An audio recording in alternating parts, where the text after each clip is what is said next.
નમસ્તે વિદ્યાર્થી મિત્રો, આજના વિડીયો લેક્ચરની અંદર આપનું હાર્દિક સ્વાગત છે। આજે આપણે પ્રમાણસૂચક સૂત્ર અને આણ્વીય સૂત્રનો અભ્યાસ કરવાનો છે। તો સૌથી પહેલાં જે નવા વિદ્યાર્થી મિત્રો જે જોડાણા છે તે આપણી ચેનલને પહેલાં તો સબસ્ક્રાઈબ કરી દો, જેથી કરીને નવા વિડીયો મૂકવું એનું નોટિફિકેશન તમને મળે। આગળ આણ્વીય સૂત્રને ઇંગ્લિશમાં કહેવાય મોલેક્યુલર ફોર્મ્યુલા। ફોર્મ્યુલા એટલે સૂત્ર। આણ્વીય સૂત્રને શું કહેવાય? Molecular formula. અને પ્રમાણસૂચક સૂત્રને કહેવાય ઇમ્પેરિકલ ફોર્મ્યુલા। હવે એવું કહે છે પ્રમાણસૂચક સૂત્ર શું કહેવાય? એ સંયોજનમાં રહેલા જુદા જુદા પરમાણુનો પૂર્ણ સંખ્યાનો ગુણોત્તર, સરળ ગુણોત્તર બતાવે છે, પરફેક્ટ સંખ્યા નહીં। જ્યારે આણ્વીય સૂત્ર શું બતાવે? ચોક્કસ સંખ્યા બતાવે। સંયોજનની અંદર કોઈ પણ તત્વો છે, જુદા જુદા તત્વો છે, એની ચોક્કસ સંખ્યા ખબર હોય ને એને આણ્વીય સૂત્ર કહેવાય। પણ આપણને જ્યારે સરળ ગુણોત્તર ખબર હોય તો એને કહેવાય પ્રમાણસૂચક સૂત્ર। પ્રમાણસૂચક સૂત્ર માત્ર તમને તત્વો અને એનો ગુણોત્તર બતાવશે, જ્યારે આણ્વીય સૂત્ર છે એ તત્વોની ચોક્કસ સંખ્યા બતાવશે। એટલો ફેર છે। આ ચોક્કસ સંખ્યા બતાવે અને આ સરળ ગુણોત્તર દર્શાવશે। ઉદાહરણ લઈ આણ્વીય સૂત્ર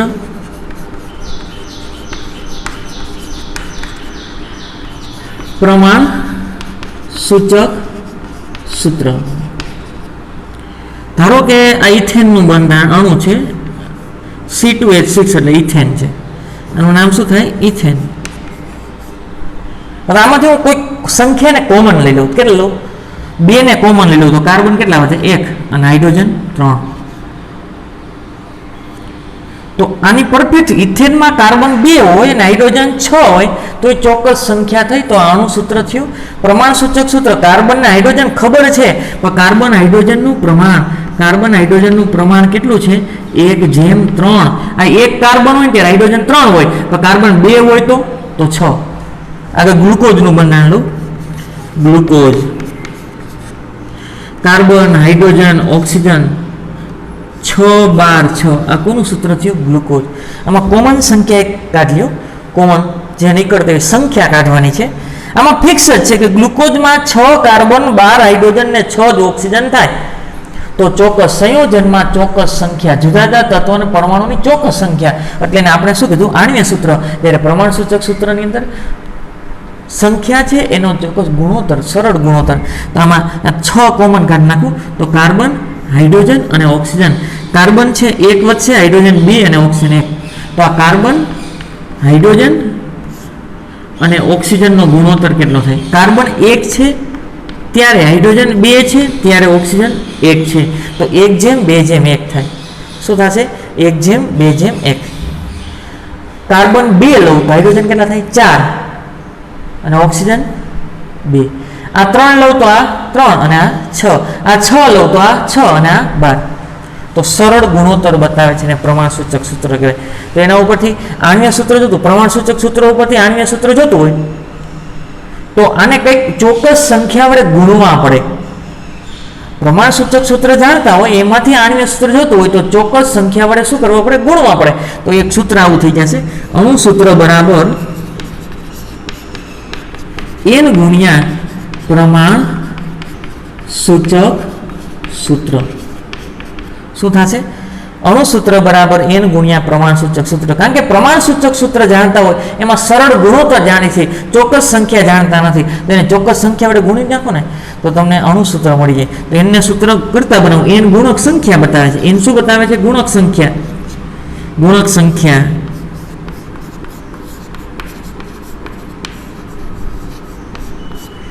n છે ગુણક સંખ્યા બતાવે છે। તો n અણુ સૂત્રના છેદમાં પ્રમાણસૂચક સૂત્ર, અણુ સૂત્રના છેદમાં શું આવશે? પ્રમાણસૂચક સૂત્ર। આ તમને n મળી જાય। આ રીતે ધારો કે તમને પ્રમાણસૂચક સૂત્ર આ CH3 છે, અહીં CH3 મૂકી દઉં અને ગુણક સંખ્યા ખબર પડી ગઈ। આ રીતે અણુ સૂત્રના છેદમાં પ્રમાણ સૂત્ર બીજી રીતે પણ મેળવી શકાય। અહીંયા ધારો કે હું 2 મૂકી દઉં તો CH3 એને 2 વડે ગુણ નાખો તો C2H6 થઈ ગયા। તો જો તમે પ્રમાણસૂચક સૂત્ર આ જાણતા હોય તો પ્રમાણસૂચક સૂત્ર જાણતા હોય તો આણ્વીય સૂત્ર મેળવી શકે, અને ગુણક સંખ્યા જાણતા હોય અને પ્રમાણસૂચક સૂત્ર તો આણ્વીય સૂત્ર અથવા કોઈ પણ બે રાશિ જાણતા હોય તો ત્રીજી રાશિ મેળવી શકાય. આગળ હવે બીજું છે આ આણ્વીય સૂત્ર છે ને, આણ્વીય સૂત્રમાં પરમાણુ ભારનો સરવાળો હોય ને એને અણુભાર કહેવાય. શું કહેવાય? અણુભાર. બરાબર આ n અને આ પ્રમાણસૂચક સૂત્ર છે એમાં પરમાણુનો સરવાળો એને કહેવાય પ્રમાણસૂચક સૂત્ર ભાર ગુણ્યા પ્રમાણસૂચક સૂત્ર ભાર. ફરીથી અણુ સૂત્ર છે એમાં દરેક પરમાણુનો સરવાળો એને શું કહેવાય? અણુભાર. અને આ પ્રમાણસૂચક સૂત્ર છે તત્વોનું સાપેક્ષ પ્રમાણ દર્શાવે છે. કાર્બન હાઇડ્રોજન કેટલા છે? 1:3. કાર્બન હાઇડ્રોજન ઓક્સિજન કેટલા છે? 1:2:1. સાપેક્ષ પ્રમાણ દર્શાવતા સૂત્રને શું કહેવાય? પ્રમાણસૂચક સૂત્ર. અને એના ભારને શું કહેવાય? સૂત્રભાર. એના ભારને શું કહેવાય? સૂત્રભાર. એન ગુણક સંખ્યા જોતું હોય તો ગુણક સંખ્યા બરાબર અણુભારના છેદમાં પ્રમાણસૂચક સૂત્રભાર અથવા ખાલી એટલું લખું સૂત્રભાર. એક સૂત્ર બીજો થયો. ગુણક સંખ્યા n બરાબર અણુભારના છેદમાં સૂત્રભાર. હવે ઘણી વખત તમને બાષ્પ ઘનતા આપેલી હશે. શું આપેલું છે? બાષ્પ ઘનતા. ત્યારે એક સૂત્ર છે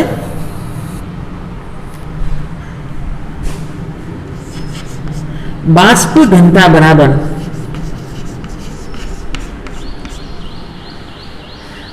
ઘનતા બરાબર વાયુનું આણ્વીય દળ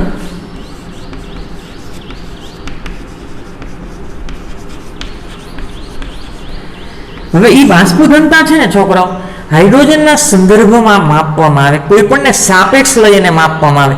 દળ સર્વપ્રથમ હાઇડ્રોજનના સંદર્ભમાં માપવામાં આવતું હતું પણ એ લાંબો સમય ટકી શક્યું નહીં. ત્યાર પછી કાર્બન 12ના સંદર્ભમાં દરેક તત્વના પરમાણ્વીય ભાર નક્કી કરવામાં આવે. એ રીતે બાષ્પ ઘનતા છે હાઇડ્રોજનના સંદર્ભમાં નક્કી કરવામાં આવે છે. H2 નું આણ્વીય દળ બાષ્પ ઘનતા બરાબર વાયુનું આણ્વીય દળ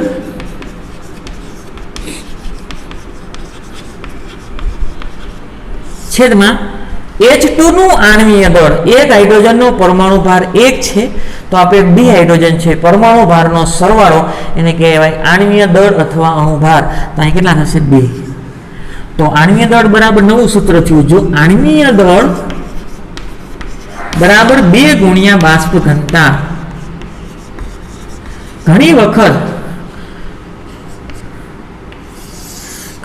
તમને આણ્વીય દળ નહીં આપેલું હોય અને બાષ્પ ઘનતા આપેલી હશે તો એને ગુણ્યા 2 કરશો એટલે તમને શું મળી જશે? આણ્વીય દળ. ફરીથી પ્રમાણસૂચક સૂત્ર એ તમને સાપેક્ષ પ્રમાણ દર્શાવે તત્વોનું, જ્યારે આણ્વીય સૂત્ર એ ચોક્કસ સંખ્યા બતાવે. જો તમે તત્વના ટકાવાર પ્રમાણ જાણતા હોય, ટકાવાર પ્રમાણ જાણતા હશો ને એના ઉપરથી શું મળી જશે? પ્રમાણસૂચક સૂત્ર. પ્રમાણસૂચક સૂત્ર ઉપરથી પ્રમાણસૂચક સૂત્રભાર મળી જશે. સૂત્રભારનો સરવાળો પ્રમાણસૂચક સૂત્રનો પરમાણુ જેટલા છે એનો સરવાળો એટલે સૂત્રભાર. અને અણુભાર જાણતા હોય, જ્ઞાત હોય. મોલર દળ શું હોય? જ્ઞાત એટલે જાણતા હોય. હવે જો ટકાવાર પ્રમાણ જાણતા હશો ને તમને પ્રમાણસૂચક સૂત્ર મળી જાય. બીજું પ્રમાણસૂચક સૂત્ર મળી જાય પછી એનો પરમાણુ ભારનો સરવાળો કરો એટલે શું મળી જશે? સૂત્રભાર. અને બીજું શું કીધું છે? મોલર દળ જ્ઞાત હોય એટલે મોલર દળ એટલે કે અણુભાર જાણતા હોય. અણુભાર જાણતા હોય અને સૂત્રભાર આપણે પ્રમાણસૂચક સૂત્ર ઉપરથી મેળવી ગયું તો n મળી જાય. તો અહીંયા n મૂકી દઉં. પ્રમાણસૂચક સૂત્ર જાણી છે n મૂકી દઉં તો અણુસૂત્ર મળી જાય. અણુસૂત્ર બરાબર n ગુણ્યા પ્રમાણસૂચક સૂત્ર. બીજું બાષ્પ ઘનતા બરાબર વાયુનું આણ્વીય દળના છેદમાં H2 નું આણ્વીય દળ. હાઇડ્રોજનની સાપેક્ષ બાષ્પ ઘનતા મેળવવામાં આવે અને એનું દળ છે 2. તો આણ્વીય દળ બરાબર શું થાય? 2 ને અહીં લેલું તો 2 ગુણ્યા બાષ્પ ઘનતા. આણ્વીય દળ બરાબર 2 ગુણ્યા બાષ્પ ઘનતા. ફટાફટ સ્ક્રીનશોટ પાડો પછી આના ઉદાહરણ સમજીએ.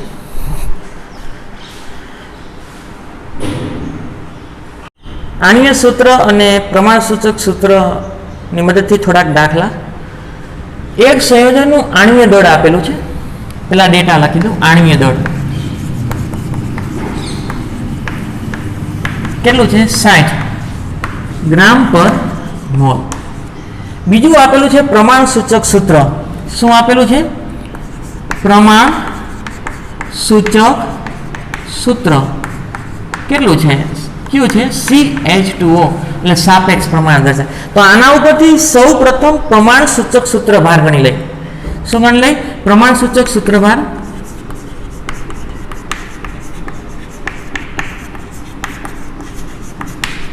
પ્રમાણ સૂચક સૂત્ર ભાર બરાબર આ પરમાણુ ભારનો સરવાળો. પરમાણુ ભારનો સરવાળો 1 carbon plus 2 hydrogen plus 1 oxygen. કાર્બનનો પરમાણુ ભાર 12, હાઇડ્રોજનનો 1 અને ઓક્સિજનનો 16. 14 ને 16 કેટલા થશે? 30 ગ્રામ પર સૂત્ર ભાર. 12 ને 2 14, 14 ને 6 20, 20 ને 10 30 ગ્રામ પર સૂત્ર ભાર. આગળ આપણે શું ગણવું છે? આણ્વીય સૂત્ર. તો એના માટે આપણે સૂત્ર છે શું છે? અણુ સૂત્ર. શું ગોતવું છે આપણે? આણ્વીય સૂત્ર. તો અણુ સૂત્ર બરાબર શું છે? n ગુણ્યા પ્રમાણ સૂચક સૂત્ર. શું છે? n ગુણ્યા પ્રમાણ સૂચક સૂત્ર. અને પ્રમાણ સૂચક સૂત્ર આપેલું છે CH2O. પ્રમાણ સૂચક સૂત્ર આપેલું છે CH2O. તો પહેલા આપણે n ગોતવા જશે. n શું બતાવે છે? n બરાબર ગુણક સંખ્યા છે. n શું બતાવે છે? ગુણક સંખ્યા. ગુણક સંખ્યા કહેવાય એને છોકરાઓ. n બરાબર અણુભારના છેદમાં સૂત્રભાર. અણુભારના છેદમાં સૂત્રભાર. અણુભાર કેટલો છે? જ્ઞાત જાણતા હોય આપણે જાણી છે કેટલો છે? 60. કેટલો છે? 60. સૂત્રભાર આપણે પ્રમાણ સૂચક સૂત્ર આપ્યું તેનો સરવાળો કરીને મેળવી લીધું 30. કેટલા થશે? 2. ગુણક સંખ્યા આપણને 2 મળી. તો અહીં ગુણક સંખ્યા મૂકી હોય, પ્રમાણ સૂચક સૂત્ર મૂકી અણુ સૂત્ર મળી જશે. અણુ સૂત્ર બરાબર ગુણક સંખ્યા કેટલી મળી? 2. અને પ્રમાણ સૂચક સૂત્ર શું છે? CH2O. CH2O તો એને ગુણી નાખો તો કાર્બન કેટલા થશે? 2. હાઇડ્રોજન કેટલા થશે? 4. અને ઓક્સિજન કેટલા થશે? 2. C2H4O2. આ આપણને આણ્વીય સૂત્ર મળી ગયું. દાખલા નંબર 2 એક્ઝામ્પલ છે. એક સંયોજનની બાષ્પ ઘનતા આપેલી છે. પેલા ડેટા લખી લઈ. બાષ્પ ઘનતા બરાબર 30 છે. આણ્વીય સૂત્ર આપેલું છે. સોરી, પ્રમાણ સૂચક સૂત્ર. શું આપેલું છે? પ્રમાણ સૂચક સૂત્ર કયું છે? CH2O. અને પ્રમાણ સૂચક સૂત્ર ઉપરથી આપણે સૂત્ર દળ મેળવી લઈએ. સૂત્ર દળ બરાબર કાર્બન પરમાણુ ભાર plus 2 hydrogen plus oxygen. Carbon 12, hydrogen 1 અને ઓક્સિજન 16 કેટલું થશે? 30 ગ્રામ પર મોલ નથી લખવાના. સૂત્ર દળ કેટલું થશે? ગ્રામ પર સૂત્ર દળ. જો તમે જ્ઞાત એટલે કે જાણતા હોય એવું આણ્વીય દળ ખબર હોય, આણ્વીય દળ જાણતા હોય તો તમે અણુ સૂત્ર મેળવી શકો. પણ આપણે આણ્વીય દળ જાણતા નથી, પરંતુ શું જાણીએ છીએ? બાષ્પ ઘનતા. તો એના ઉપરથી આપણે કીધું હતું આણ્વીય દળ બરાબર 2 ગુણ્યા બાષ્પ ઘનતા. 2 ગુણ્યા બાષ્પ ઘનતા. તો 2 બાષ્પ ઘનતા કેટલી છે? 30. તો એનો જવાબ કેટલો હશે? 60. 60 આણ્વીય દળ મળ્યું ગ્રામ પર મોલ. તો આપણે ગુણક સંખ્યા ગોતી લો. n બરાબર શું થાય? અણુભારના છેદમાં સૂત્રભાર. અણુભારના છેદમાં શું આવશે? સૂત્રભાર. અણુભાર નહોતો જાણતા તો બાષ્પ ઘનતા ગુણ્યા 2 કર્યા તો આપણને 60 આણ્વીય દળ મળી ગયું. અણુભાર અથવા આણ્વીય દળ 60. સૂત્રભાર આપણે પરમાણુ ભારનો સૂત્ર પ્રમાણ સૂચક સૂત્રના પરમાણુ ભારનો સરવાળો કર્યો એ મળી ગયો. કેટલા મળશે? 2. હવે શું ગોતવું છે? આણ્વીય સૂત્ર મેળવવાનું છે. તો આણ્વીય સૂત્ર બરાબર શું થશે? n ગુણ્યા પ્રમાણ સૂચક સૂત્ર શું થશે n ગુણ્યા પ્રમાણ સૂચક સૂત્ર તો n કેટલા મળ્યા 2 અને પ્રમાણ સૂચક સૂત્ર શું છે CH2O તો એનો જવાબ આવશે એ નીચે લખી નાખું C2H4O2 C2H4O2 હાલો સ્ક્રીનશોટ પાડ્યો પછી વધારે ઉદાહરણ લઈ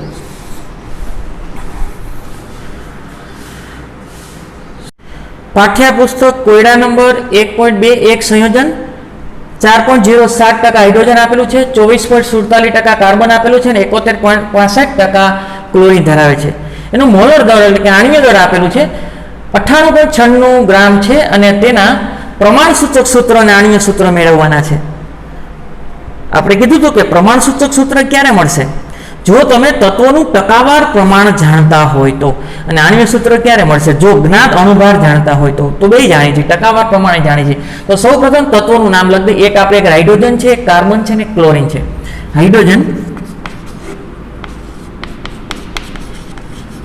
બીજું તત્વ છે કાર્બન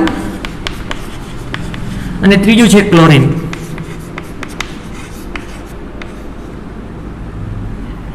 સંજ્ઞા હાઇડ્રોજનની સંજ્ઞા H કાર્બનની સંજ્ઞા C અને ક્લોરીનની સંજ્ઞા Cl એલ કોઈ કેપિટલ કરવાનો નથી એલ કેપિટલ લખવાનો નથી કોઈ આગળ તત્વોનું દળ ટકાવાર પ્રમાણ આપેલું છે આ 4.07 કાર્બન માટે છે 24.47 અને ક્લોરીન માટે છે કાર્બન માટે 24.47 અને કાર્બન માટે 71.65 પરમાણ્વીય દળ હાઇડ્રોજનનું પરમાણ્વીય દળ પરફેક્ટ લખો તોય વાંધો નહીં અને આ પૂર્ણાંક સંખ્યા લખો તો વાંધો નહીં પરફેક્ટ કેટલું છે 1.008 એક જ લખી કાર્બન છે એનું 12 અને ક્લોરીન છે એનું 35.5 કેટલું થશે 35.5 હવે જો આ દળ પર્સન્ટેજ આપેલું છે આપણે એવું ધારી નાલી કે 100 ગ્રામ સંયોજન છે કેટલું છે 100 ગ્રામ કારણ કે પર્સન્ટેજ કેટલા હોય 100 તો હું એવું ધારી નાલું આ પર્સન્ટેજ આપેલા છે પણ હું એવું ધારી નાલું કે 100 ગ્રામ સંયોજન છે એની અંદર 4.07 ગ્રામ છે એ હાઇડ્રોજન છે 24.47 કાર્બન છે અને 71.65 ગ્રામ ક્લોરીન છે આ ટકાવારીને ગ્રામમાં ક્યારે લખી શકું હું એવું ધારું કે 100 ગ્રામ સંયોજન છે તો કારણ કે ટકાવાર પ્રમાણ કેટલું હોય 100 ગ્રામ તો 100 ગ્રામમાં એટલા ગ્રામ હાઇડ્રોજન હોય એટલા ગ્રામ કાર્બન એટલા ગ્રામ ક્લોરીન તો આપણને મોલ ખબર જ છે છોકરાઓ મોલ બરાબર શું થાય વજનના છેદમાં અણુભાર આપણને એમ થાય કે આ તો ટકાવાર પ્રમાણ આપેલું આપણે 100 ધારી ના લીધું કે 100 એટલા ગ્રામ હોય 100 કારણ કે ટકાવાર પ્રમાણ કેટલા હોય 100 તો 100 એટલા ગ્રામ હોય તો મોલ ગણવા છે મોલ બરાબર શું થાય વજનના છેદમાં અણુભાર આ દળ વજનના છેદમાં અણુભાર દળ પર્સન્ટેજ એના છેદમાં અણુભાર તો કેટલા આવશે 4.07 ના છેદમાં 1 એટલે કેટલા આવે 4.07 જ આવશે આગળ એના પછી છે આના 24.47 મોલ બરાબર વજન છેદમાં અણુભાર અણુભાર 12 મોલ વજન આટલું છે 71.65 છેદમાં અણુભાર 35.5 આનું સાદુરૂપ લખી નાખું છું બુકમાંથી જોઈને એકનું આવશે 2.021 અને બીજાનું પણ 2.021 આનું આવશે 2.021 આનું પણ 2.021 હવે આગળ સાદી પૂર્ણાંક સંખ્યાનો ગુણોત્તર સાદી પૂર્ણાંક સંખ્યાનો ગુણોત્તર જોતું હોય તો કોઈ પણ સંખ્યાને નાનામાં નાની સંખ્યા વડે ભાંગવાની આમાંથી નાનામાં નાની સંખ્યા કઈ છે આ નાનામાં નાની સંખ્યા તો બધાને આ સંખ્યા વડે ભાંગી નાખું તો સાદી પૂર્ણાંક સંખ્યાનો ગુણોત્તર મળી જાય 4.07 ના છેદમાં કેટલા લખું 2.021 2.021 ના છેદમાં કેટલા 2.021 અને 2.021 ના છેદમાં કેટલા 2.021 તો અહીંયા આવશે આપણને 2 જેવું મળશે 2 પોઈન્ટ સમથિંગ પરફેક્ટ આપણે લખું તો 2 જ આવશે અહીંયા આપણને 1 મળશે અને અહીંયા પણ 1 મળશે કારણ કે બે સમાન છે આગળ હવે સાદી પૂર્ણાંક સંખ્યા મળી ગઈ અહીંયા પૂર્ણાંકમાં મળ્યું ધારો કે અહીંયા ધારો કે તમને 2.99 મળ્યા તો અહીં 3 લખવાના છે, 2.1 મળ્યા તો 2 લખવાના, 2.3 મળ્યા તો પણ 2 લખવાના છે. અહીં સાદી પૂર્ણાંક સંખ્યા 2 મળી ગઈ, અહીંયા 1 મળી ગઈ અને અહીંયા 1 મળી. તો આ સાદી પૂર્ણાંક સંખ્યાનો ગુણોત્તર મળ્યો કેટલા? કાર્બન હાઇડ્રોજન ગુણોત્તર કોનો છે? હાઇડ્રોજન, કાર્બન અને ક્લોરીન એનો ગુણોત્તર મળ્યો કેટલો છે? 2:1:1. 2:1:1. તો આ ગુણોત્તર, સરળ ગુણોત્તર, તેના ઉપરથી આપણે શું લખી શકાય? પ્રમાણ સૂચક સૂત્ર. પ્રમાણ સૂચક સૂત્ર શું થાય? હાઇડ્રોજન આપણી આગળ 2 છે, કાર્બન કેટલા છે? 1. તો કાર્બન પહેલા નાખવું. કાર્બન 1 છે, હાઇડ્રોજન 2 છે અને ક્લોરીન 1 છે, CH2Cl2. કાર્બન પહેલા લખ્યા છે છોકરાઓ, CH2Cl2. તો આના ઉપરથી સૂત્રદળ મેળવી શકાય. સૂત્રદળ, પ્રમાણ સૂચક સૂત્રભાર અથવા સૂત્રદળ. તો પ્રમાણ સૂચક સૂત્રનો સરવાળો કરી નાખો. કાર્બન પરમાણુ ભાર પ્લસ 2 હાઇડ્રોજનનો પરમાણુ ભાર પ્લસ ક્લોરીનનો પરમાણુ ભાર, કાર્બનનો પરમાણુ ભાર 12, 2 હાઇડ્રોજનનો પરમાણુ ભાર 1 અને ક્લોરીનનો પરમાણુ ભાર 35.5. બરોબર. તો આનું સાદુરૂપ આવશે 49.98 ગ્રામ થશે. 49.98 ગ્રામ. એને પરફેક્ટ લીધું છે એટલે આપણે થશે 50 જેવું થશે. 49.35 5 6 7 8 9 49.5 થશે. 49.5. આગળ ગ્રામ પર સૂત્રદળ, ગ્રામ પર સૂત્રભાર. આગળ આપણે હવે ગુણક સંખ્યા ગોતવી છે. ગુણક સંખ્યા બરાબર શું થાય? અણુભારના છેદમાં સૂત્રભાર. અણુભાર આપેલો છે કેટલો છે? 98.96 અને સૂત્રભાર છે 49.5. એટલે 2 જેવું આવશે. કેટલું આવશે? 2 સમથિંગ આવશે. 2 આપણને ગુણક સંખ્યા મળી. તો આપણને અણુસૂત્ર જોતું છે તો આણ્વીય સૂત્ર અથવા અણુસૂત્ર બરાબર શું લખાય? n ગુણ્યા પ્રમાણ સૂચક સૂત્ર. n આ 2 અને પ્રમાણ સૂચક સૂત્ર આપણને શું આપેલું છે? CH2Cl. CH2Cl તો શું લખી શકે? કાર્બન 2, હાઇડ્રોજન 4 અને ક્લોરીન 2. આ આપણને શું મળ્યું? અણુસૂત્ર. ફરીથી તત્વનું નામ લખવું, તત્વની સંજ્ઞા લખવી, આની અંદર દળ પર્સન્ટેજ તો દળ પર્સન્ટેજ લખવા. હવે ઘણી વખત એવું હોય કે ક્લોરીન આપેલું છે ને એના પર્સન્ટેજ આપેલા નથી. ક્લોરીન આપેલું હોય એના પર્સન્ટેજ ન આપેલા હોય તો પર્સન્ટેજ 100 જ હોય તો આ બેનો સરવાળો કરીને 100 માંથી બાદ કરો તો આ જ મળી જશે. આગળ પછી પરમાણ્વીય દળની કોલમ. તો એટલું બધું આપેલું હશે. પછી મોલ ગોતવા છે. મોલ બરાબર શું થાય? વજન છેદમાં અણુભાર. તો આ દળ, દળના છેદમાં અણુભાર, દળના છેદમાં અણુભાર, દળના છેદમાં અણુભાર. એટલે આ મળ્યું. એ અપૂર્ણાંકમાં મળ્યો છે. તો સાદી પૂર્ણાંક સંખ્યા જોતી તો નાનામાં નાની સંખ્યા વડે ભાંગી નાખવાના. શું કરી નાખવાનું? નાનામાં નાની સંખ્યા વડે ભાંગી નાખવું. તો નાનામાં નાની સંખ્યા આ છે. તો આને ભાંગ્યા આ, આને ભાંગ્યા આ અને આને ભાંગ્યા એટલે આ મળશે. તો સાદી પૂર્ણાંક સંખ્યા મળી એ પ્રમાણ સૂચક સૂત્રનો ગુણોત્તર મળે છે. કોનો? હાઇડ્રોજન, કાર્બન, ક્લોરીન ગુણોત્તર કેટલો થાય? 2:1:1. એના ઉપરથી પ્રમાણ સૂચક સૂત્ર અને પ્રમાણ સૂચક સૂત્રનો પરમાણુ ભારનો સરવાળો એટલે સૂત્રભાર. પછી ગુણક સંખ્યા મળી અણુભારના છેદમાં અણુભારના છેદમાં સૂત્રભાર. અણુભાર આપેલો હતો જાણી છે અને સૂત્રભાર આપણે મેળવ્યો તો ગુણક સંખ્યા 2 મળી. તો અણુસૂત્ર બરાબર શું થાય? n ગુણ્યા પ્રમાણ સૂચક સૂત્ર.